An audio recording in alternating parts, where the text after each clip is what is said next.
When my cousin Vanessa was having a wedding, my son Mikey was the first person I told. He has semi-low functioning autism, so more often than not, my friends or acquaintances specifically request for him not to come, which meant we never went to events together. But I assumed my aunt would be different.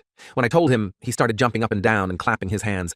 "Really, Daddy? Really? I can go?" When I exclaimed an enthusiastic "yes," he jumped into my arms and we twirled around. One symptom of his autism is that he is quite easily joyed by the little things in life. So as we made our way to the wedding rehearsal, I made sure to prep Mikey on wedding manners. Don't talk during the ceremony. Try to be quiet. It's the bride's day, not ours, etc. He seemed pretty attentive, so I thought all would be okay. But we were halfway through the practice ceremony when Mikey started smiling really hard. He only does this when he's really happy about something. So I squeezed his hand tight as if to say, "I'm happy too." But we stayed completely silent, like radio silent. But when Vanessa made it to the top of the aisle, she screeched, "Excuse me? What is he doing here?" My heart dropped, and I turned to Mikey, who was still smiling, not knowing she was talking about him. No one else said anything. But instead of just continuing the ceremony and focusing on her wedding, Vanessa turned to her groom and screamed like a banshee, "I thought you told him not to come." By this point, she was pointing straight at Mikey, and he started tearing up. The audience was silently whispering, and I even caught sight of a few looks of disgust towards her. Unfortunately, they were the minority, because most of the audience were nodding their heads in agreement, as if it was the most disgraceful thing they'd ever seen. I wanted to yell at Vanessa, to tell everyone I can't wait until she dies of obesity so me and Mikey can dance on her grave. But I didn't say any of that. I wanted to be a good role model for Mikey, so we just walked out. As soon as we were outside the church, Mikey had a meltdown. "Why would she say that about you, Daddy? That was so mean." I thanked the heavens he didn't know it was about him. "Son, some people are just bitter because they don't like themselves." Luckily, this was just the wedding rehearsal, and 2 days later, the real wedding happened. Luckily, Mikey believed the one we went to was the real one, so he didn't question it when I left him with the babysitter for the day. I'm a pretty big marriage guy. So for the first half of the day, I let Vanessa have her moment completely undisrupted. It wasn't until dinner that I tapped my glass to make a speech. The whole room was silent. Vanessa took the opportunity to mouth the words, "Thank you for not bringing him." I smiled, but not for the reason she was thinking. As you can see, I am currently at this wedding without my wonderful son, Mikey. The air was filled with an awkward tension, but I didn't care. A lot of you didn't want him here today, but he still wanted to give a few words. I then took my phone out and started playing a voice recording. It was one I had secretly recorded of Mikey talking about how happy he was for Vanessa and her husband in 7-year-old terms. Hearing his voice so full of happiness made me tear up, and the rest of the table did too, except Vanessa, who looked so angry I thought she was about to explode. Still, she cheersed with me and the rest of the family. Little did I know, that moment ended up being the calm before the storm, because the next day, not even 24 hours later, there was a knock at the door, and it wasn't Vanessa. Instead, it was CPS. They asked me a few vague questions before barging past me and examining my home. My head was spinning, and I barely understood what was going on. The woman started marking every little thing down on a clipboard. Mikey's mattress, with no bed frame because of overstimulation. Noted. Plastic on the furniture because of Mikey's toilet accidents. Noted. Locks on the cupboards to protect him from sharp objects. All noted. All marked as evidence. I tried to tell her about his autism, but that's when she whispered under her breath, "That's what they all say," before calling her higher up. I assumed this was due to inexperience, since she looked like she just graduated college. When she hung up, she told me they had to do an emergency removal order and were going to place him in the hands of his closest relative. I immediately offered his grandma. The following 72 hours were hell. My stomach was turning, and I felt completely powerless. And above everything, I was angry. I knew somehow Vanessa was behind this, and once everything was said and done, I planned on making her pay. This wasn't just about excluding him from a wedding anymore. She was trying to take my son away permanently. As I sat in my empty house, surrounded by Mikey's toys and clothes, I started making phone calls. First to a lawyer who specialized in family court and disability rights. Then to my mom, who confirmed they hadn't placed Mikey with her despite my request. Then to Mikey's developmental pediatrician, who was outraged when I explained the situation. Nobody messes with my son. Nobody. Vanessa had no idea what she'd just started. I spent the next morning frantically gathering every document I could find related to Mikey's care. Medical records, therapy assessments, school IEPs, notes from his pediatrician, anything that would prove I was a good father. My hands were shaking so bad I could barely organize the papers. I kept thinking about Mikey and where he might be. Was he getting his medications? Did they know about his sensory issues? Was someone making sure he had his special blanket at night? I called his developmental pediatrician, Dr. Chen, again to see if she could write a letter explaining his accommodations. She was absolutely furious about the situation. I've been Mikey's doctor for 5 years. Those accommodations are medically necessary, not neglect. She sounded personally offended. I'll have a letter for you within the hour, and I'm happy to testify if needed. While waiting, I reached out to my neighbor Morgan, who works as a special education teacher. She's known Mikey since he was 4 and has helped me implement a lot of his home strategies. She immediately offered to write a character reference. "This is absolutely ridiculous," she said. "I see you with Mikey every day. You're the most devoted father I know." By noon, I had a small stack of documentation and was on my way to meet with the lawyer I'd called Elizabeth Reyes. She specialized in cases involving children with disabilities and came highly recommended by a parent support group I belonged to. Her office was small, but welcoming, with children's drawings on the walls. Elizabeth was all business, though, taking detailed notes as I explained everything from the wedding invitation to the CPS visit. "So, you believe your niece made this call as retaliation for the recording?" she asked, raising an eyebrow. I nodded. I know it sounds paranoid, but the timing is too perfect. Less than 24 hours after I embarrassed her at her wedding, CPS shows up? Elizabeth didn't look surprised. Unfortunately, false CPS reports as revenge happen more often than you'd think.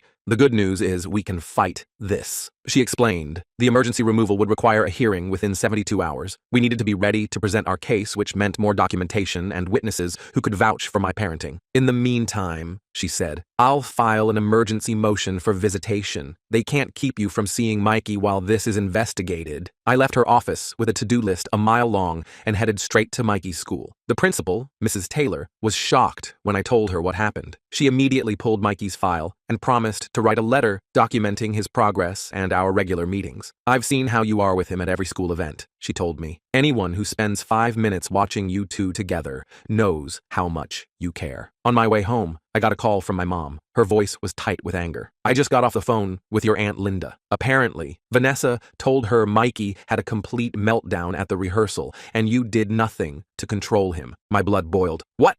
He was perfectly quiet until she started screaming." "I know," Mom said, "but she's telling everyone you're neglectful and that Mikey is dangerous and out of control. Linda mentioned Vanessa was worried you're not equipped to handle his needs. That explained the CPS call. Vanessa had painted me as an incompetent father who couldn't manage his son's disability. The realization made me sick to my stomach. When I got home, there was another surprise waiting. A Facebook message from Thomas, Vanessa's new husband. It simply read, "I had nothing to do with this. I'm sorry. I wasn't sure whether to believe him or not, but I screenshotted it anyway. Could be useful later." My phone rang again. Unknown number. I answered hesitantly. "Mr. Williams, this is Jordan from Child Protective Services. I'm Mikey's assigned caseworker." My heart skipped. "Where's my son? Is he okay?" "He's currently in an emergency placement with a foster family experienced with autistic children." His voice was kinder than the woman who'd come to my house. "I understand you requested placement with your mother." "Yes," I said quickly. "She knows his routines, his medications, everything. We're looking into that option, but I wanted to let you know you've been approved for a supervised visit tomorrow at 2 p.m. at our office." I nearly collapsed with relief. "Thank you.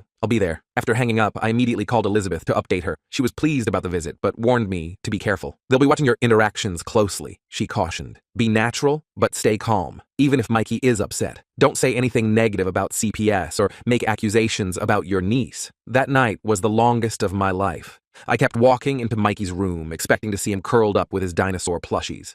The empty bed made my chest hurt. I ended up sleeping on his floor just to feel close to him. The next day, I arrived at the CPS office an hour early, clutching Mikey's favorite comfort item, a soft blue octopus toy he called Squish. The waiting room was depressing, all faded posters and uncomfortable chairs. I watched the clock tick by agonizing minute. When they finally brought Mikey in, I had to physically restrain myself from running to him. He looked exhausted, with dark circles under his eyes. When he saw me, his whole face lit up. "Daddy!" He launched himself at me, and I caught him in a tight hug. Over his shoulder, I could see the caseworker, Jordan, watching us with a neutral expression. "Hey, buddy," I said, my voice thick. "I missed you so much." Mikey was talking a mile a minute, telling me about the strange house and the lady who doesn't cut sandwiches right. It broke my heart that he didn't understand why he couldn't come home with me. When our hour was up, the meltdown was catastrophic. He clung to me, screaming and sobbing. I tried the calming techniques we always use, but nothing worked. The more upset he got, the more I worried it looked bad for me. "I want to go home," he wailed, as a staff member tried to gently pry him away. "I want my daddy." It took everything I had not to break down myself as I watched them carry my hysterical son down the hallway. Once he was out of sight, I sat in my car and sobbed. Back at home, I checked my email to find Dr. Chen had sent her letter, emphatically stating that all of Mikey's home accommodations were appropriate and recommended. I forwarded it to Elizabeth, just as my phone rang again. It was my mom. I just got a call from CPS. They're doing a home inspection tomorrow to see if I can take Mikey temporarily. This was progress. If they approved Mom's house,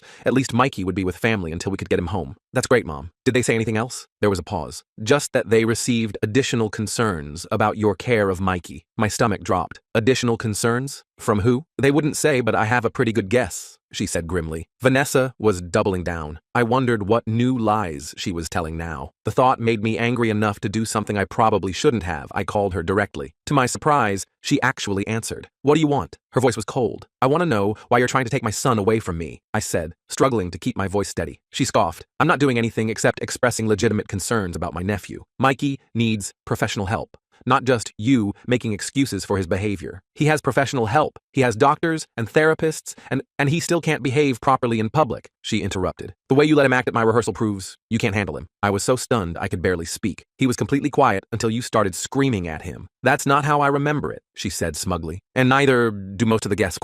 That's when it hit me. She was getting other people to make statements against me. I hung up before I could say something I'd regret. I immediately called Elizabeth to tell her about the conversation. She advised me not to contact Vanessa again and to document everything that had happened so far. I spent the rest of the evening writing a detailed timeline, from the wedding invitation to the CPS visit. The hearing was scheduled for the next day. Elizabeth met me outside the courthouse, looking confident in a crisp suit.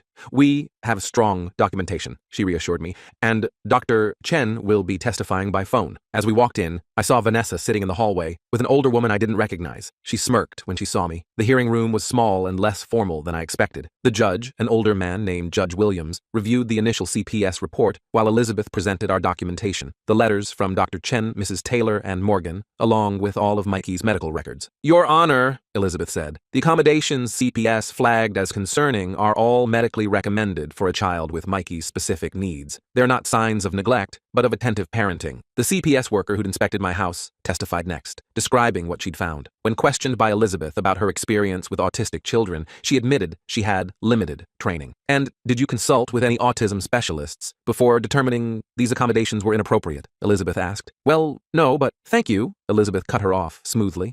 Dr. Chen's testimony was powerful. She explained each accommodation in detail and why it was necessary for Mikey. She also emphasized how well Mikey was doing under my care. I have patients whose parents refuse to implement these strategies, she said firmly. Mr. Williams has gone above and beyond to create an appropriate environment for his son. I thought we were making progress until the CPS attorney called his next witness, Vanessa. She walked to the front, looking solemn, but I could see the satisfaction in her eyes. She described the rehearsal incident completely differently, claiming Mikey had been disruptive and uncontrolled. She also said she'd seen me manhandle him when he got upset. I've been concerned about my uncle's ability to parent for years, she said, with fake sincerity. I only called CPS because I genuinely fear for Mikey's well-being. Elizabeth's cross-examination was brutal. Ms. Johnson, isn't it true that you called CPS less than 24 hours after Mr. Williams played a recording of his son at your wedding reception? Vanessa shifted uncomfortably. The timing is coincidental. And isn't it true that you explicitly didn't want Mikey at your wedding because of his autism? That's not...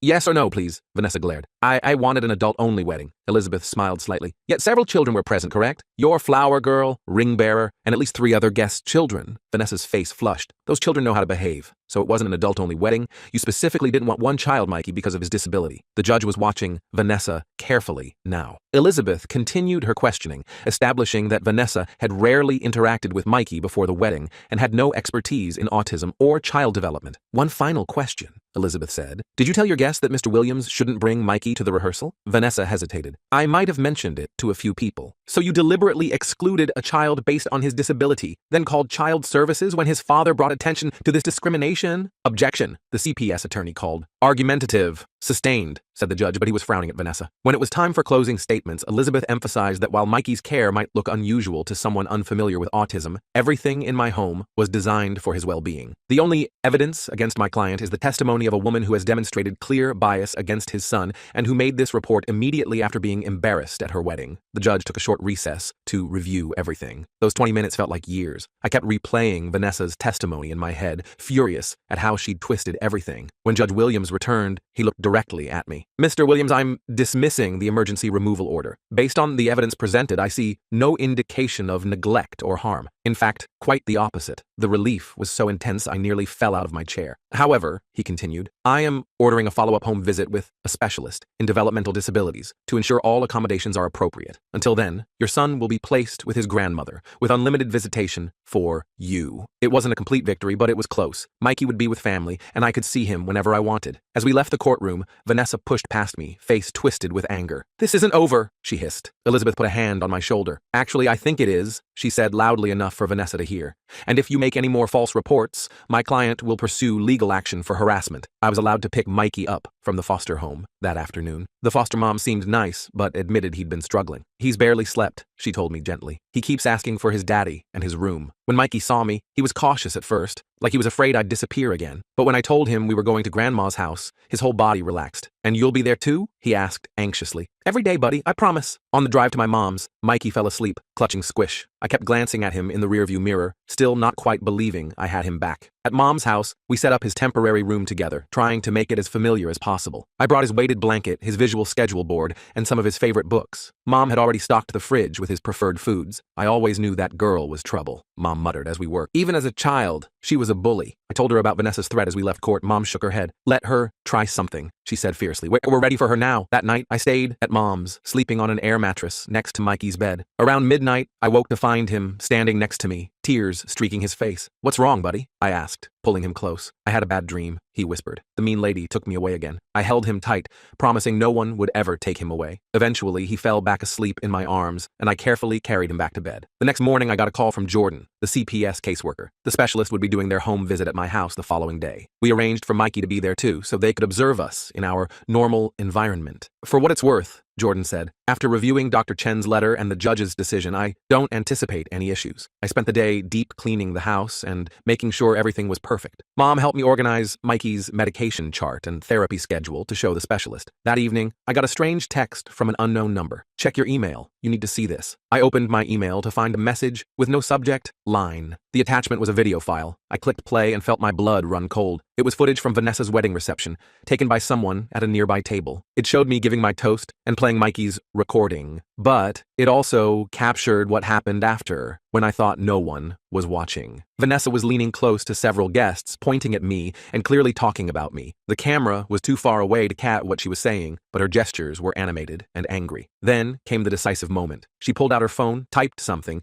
and showed it to the person next to her, who nodded encouragingly. The time stamp on the video was 9:47 p.m. According to my CPS documentation, the initial report was made at 9:52 p.m. 5 minutes later. I immediately forwarded the video to Elizabeth with the message, "Proof Vanessa made the call from the wedding reception." Her response came quickly. "Bingo. Who sent this to you?" I realized I still didn't know. I replied to the unknown number. "Thank you. Who is this?" The response shocked me. "Thomas, Vanessa's husband. I'm sorry about all of this. I tried to stop her. I didn't know what to make of this. Was he genuinely sorry, or was this some kind of trap? I decided to be cautious. "Why are you helping me?" I texted back. "Because what she's doing is wrong," came the reply. "She's been obsessed with making you pay for humiliating her. She even convinced her bridesmaid to make a false statement to CPS." This was huge. I called Elizabeth and read her the texts. She advised me to ask Thomas if he'd be willing to provide a statement, but not to pressure him. "Be careful," she warned. "If Vanessa finds out he's helping you, it could create an even bigger problem." I texted Thomas again. "Would you be willing to tell the truth to CPS?" The response took almost an hour. "I'll think about it, but Vanessa can't know it was me." The next day was the home visit with the specialist. Dr. Ramirez was nothing like the first CPS worker. She was older, experienced, and immediately got down on Mikey's level to talk to him. She asked him to show her his room, his toys, his schedule board, treating him with respect rather than pity. She spent 2 hours observing us together, asking thoughtful questions about our routines, and watching how Mikey and I interacted. She nodded approvingly when she saw his sensory corner and the picture communication cards we used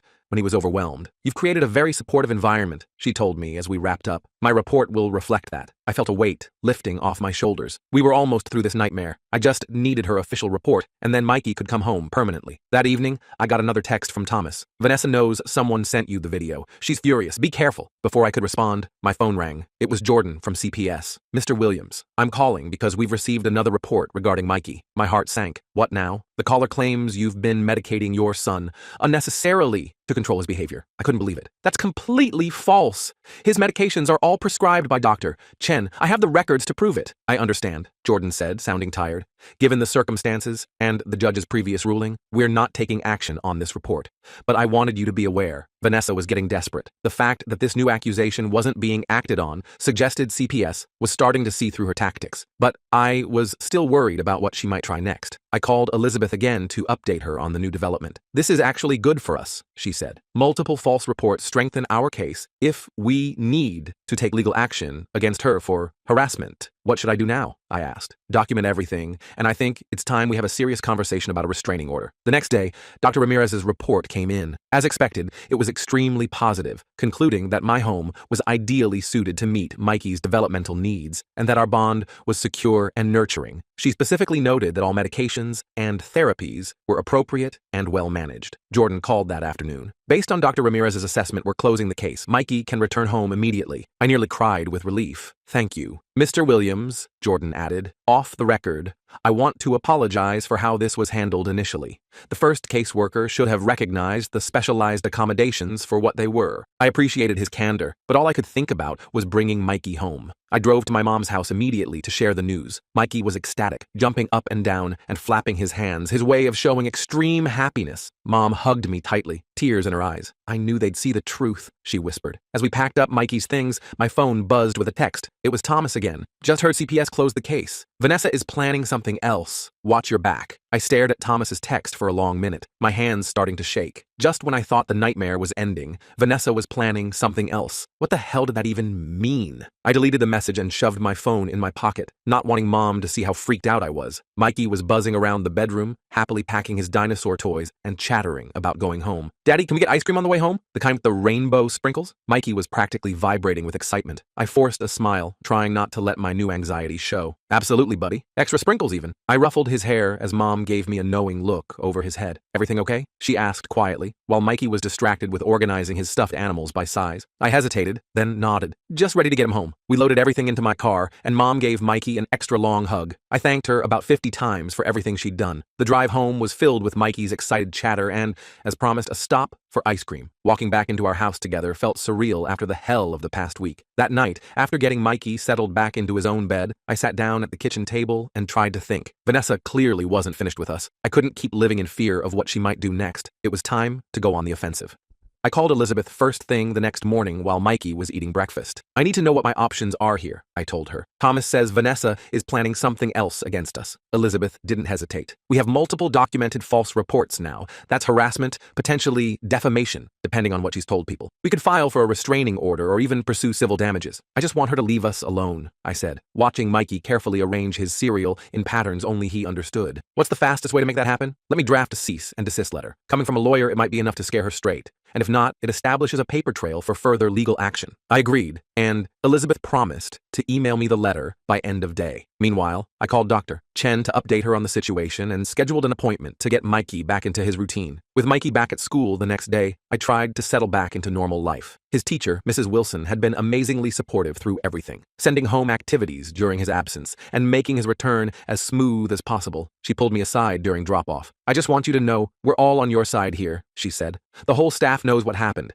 If anyone suspicious comes asking about Mikey, we'll contact you immediately. I thanked her, relieved to have allies watching out for us. Elizabeth emailed the cease and desist letter that afternoon. It was formal and intimidating, outlining all of Vanessa's actions and warning of legal consequences if the harassment continued. I printed it, planning to mail it certified so she couldn't claim she never received it. That evening, I was helping Mikey with his bath when the doorbell rang. Telling him to stay put for a minute, I quickly dried my hands and went to answer it. When I checked through the peephole, my stomach dropped. It was Vanessa. For a split second, I considered not answering, but then I realized this might be my chance to end this once and for all. I opened the door, but blocked the entrance completely. What do you want? I asked coldly. Vanessa looked different than at the wedding or courthouse. Her makeup was minimal and she seemed tired. I need to talk to you, she said. I have nothing to say to you. In fact, I was just about to mail you this. I grabbed the cease and desist letter from the side table and thrust it at her. She took it, glancing at the letterhead. More legal threats? Real mature? You tried to take my son away from me with lies, I said, keeping my voice low but intense. You're lucky all you're getting is a letter. Vanessa's face hardened. You humiliated me at my wedding, in front of everyone I know. You humiliated yourself when you screamed at a disabled child, I countered. Now get off off my property before I call the police and report you for harassment. I started to close the door, but Vanessa stuck her foot in the way. Wait, Thomas left me. That stopped me cold. What? He left me? She repeated, her voice cracking slightly. 3 days ago. Said he couldn't be with someone who would do what I did to Mikey. I didn't know what to say. Part of me felt a flash of vindication, but seeing her obvious distress made it hollow. That's between you and Thomas, I finally said. It has nothing to do with me or Mikey. He was helping you, wasn't he? She looked up at me, her eyes narrowing. The video. It had to be him. I kept my face neutral. The last thing I needed was to get Thomas in more trouble if there was any chance of reconciliation between them. Doesn't matter who sent it. What matters is you were caught in your lies. And you need to stop. Now. For good. Vanessa's expression changed, hardening again. You think you've won, don't you? That everyone's on your side now? Well, guess what? I've been talking to other family members, telling them how you're using Mikey's condition for attention and sympathy. I couldn't believe she was still trying to turn people against us. Get out, I snapped, pushing the door against her foot. People believe me, she continued. Daddy? Mikey's voice came from behind me. I'm all clean now! I turned to see him standing in the hallway, wet hair sticking up in all directions, wearing his dinosaur pajamas. When he spotted Vanessa, his whole body tensed. It's the mean lady, he whispered loudly, his hands starting to flap anxiously. Vanessa's eyes widened as she looked at Mikey, really looked at him, maybe for the first time. He was starting to rock back and forth, a sure sign of rising anxiety. Buddy, go wait in your room, I said gently. I'll be there in just a minute to read your story. But Mikey didn't move. He was staring at Vanessa with an intensity I rarely saw from him. Then, to my complete surprise, he stepped forward. You were mean to my daddy, he said, his voice wavering but determined. At the fancy party, you yelled and made people sad. Vanessa seemed stunned into silence. Mikey continued, his words coming faster now. I didn't do anything bad. I was quiet like Daddy said, but you were loud and scary. His hands were flapping more intensely, but he kept going. You shouldn't be mean to people. That's what my teacher says. I was frozen, watching my son stand up for himself in a way I'd never seen before. Pride swelled in my chest, momentarily drowning out my concern about his rising agitation. Vanessa looked from Mikey to me, her expression unreadable. Then, without another word, she turned and walked away. I closed the door and immediately went to Mikey, who was now in full stimming mode, rocking and flapping. Hey buddy, that was really brave, I said, guiding him back to his bedroom. I'm so proud of you for using your words. It took longer than usual to get him settled that night. The encounter with Vanessa had triggered his anxiety, and we had to go through his calming routine twice before he was relaxed enough for sleep. As I sat beside his bed, watching him finally drift off, I wondered if Vanessa's unexpected visit was the something else Thomas had warned about, or if there was more coming. The next morning, I got a surprising email from Jordan at CPS. He wanted to meet with me to discuss some new developments. My stomach nodded instantly, but I agreed to see him during Mikey's school hours. Jordan met me at a coffee shop, looking uncomfortable. I wanted to talk to you off the record, he said, after we sat down. We received another report about you yesterday. My hands clenched around my coffee cup. Let me guess. From my niece Vanessa? Jordan shook his head. That's just it. It wasn't from her. It was from someone named Charles Johnson. Claims to be your uncle. I blinked in confusion. I don't have an uncle, Charles. The only Charles in the family is... Realization dawned. That's Vanessa's dad, my mom's brother. Jordan nodded slowly. The accusations are almost identical to your niece's, too similar to be coincidence. She's using her dad to make the reports now, I said, the pieces clicking into place, since she knows you're onto her. Normally, we'd have to investigate any new report, Jordan explained. But given the pattern here, and Dr. Ramirez's recent positive assessment, my supervisor has marked this as potentially malicious. He paused. I shouldn't be telling you this, but I thought you should know what you're dealing with. I thanked him for the heads up, my mind already racing with this new information. When I got home, I called Elizabeth immediately and explained what Jordan had told me. This is actually perfect, she said, sounding almost pleased. Now we can demonstrate a pattern of coordinated harassment. I'd like to amend our cease and desist to include all members of Vanessa's immediate family. While Elizabeth worked on the legal side, I decided it was time to bring in reinforcements of my own. I called my mom and filled her in on everything. Vanessa's visit, Uncle Charles's false report, all of it. Mom was livid. Charles always did whatever his precious daughter wanted, she fumed. But this is beyond the pale. I'm calling a family meeting. I tried to talk her out of it. Worried it would only escalate things, but Mom was adamant. This isn't just about you and Mikey anymore. They're dragging the whole family into their vendetta. Everyone needs to know what's really happening. The family meeting was set for Sunday afternoon at my mom's house. I was a nervous wreck leading up to it, especially when Mom told me she'd invited everyone, including Vanessa and her parents. I arranged for Mikey to have a play date with his friend from therapy so he wouldn't have to deal with the stress. When Sunday arrived, I was surprised by how many people showed up. Aunts, uncles, cousins. I hadn't seen in years. Apparently, the family drama had piqued everyone's interest. Vanessa came with her parents, her face a mask of composure that slipped when she saw how many people were there. Mom took charge immediately. I called you all here because there's been a campaign of harassment against my son and grandson, she announced once everyone was seated, and it's coming from inside this family. You could hear a pin drop. Mom laid out everything chronologically. The wedding incident, the CPS calls, the false accusations. She had printed copies of Dr. Ramirez's report and the cease and desist letter, which she passed around. And now, she finished, staring directly at Uncle Charles. We have reason to believe others are making false reports to continue this harassment. Uncle Charles turned red. I was just concerned about the boy. You've seen Mike exactly twice in the past 3 years, Mom cut in. Both times at family gatherings that you left early. You have no idea what he needs. Aunt Linda, another of Mom's siblings, spoke up. Vanessa told us Mikey was out of control at the wedding rehearsal, that he was screaming and disrupting everything. That's a lie, I said firmly. Mikey didn't make a sound until Vanessa started screaming at him. Ask anyone who was actually watching. To my surprise, one of Vanessa's bridesmaids cleared her throat. He's right, she said, not quite meeting Vanessa's furious gaze. The little boy was just sitting there, smiling. Vanessa was the one who flipped out. You beach, Vanessa hissed at her former friend. After everything I did for you, enough. It was Thomas, standing in the doorway. I hadn't even known he was coming. Enough lies, Vanessa. The room went silent again as Thomas walked in and stood next to me. I've watched this go on too long, he said. First the wedding, then convincing Jenna to make that false statement to CPS. Then getting your dad involved. Vanessa looked around the room, clearly realizing she was losing her audience. You don't understand, she tried. He deliberately humiliated me at my wedding by playing that recording, after you publicly humiliated his son by screaming at him for existing, Thomas countered. I told you to apologize back then, and none of this would have happened. Uncle Charles was looking increasingly uncomfortable as more family members started murmuring among themselves, many giving Vanessa and her parents disgusted looks. Aunt Maria, who'd been quiet until now, finally spoke up. I always bring my daughter with Down syndrome to family events. Are you saying she wouldn't have been welcome at your wedding either? The tide was turning fast. One by one, family members expressed their disappointment in Vanessa's behavior. Some shared stories of times she'd been cruel or exclusionary in the past. It was like once the dam broke, years of bottled-up grievances came pouring out. Finally, Uncle Charles stood up. This meeting is over, he announced shakily.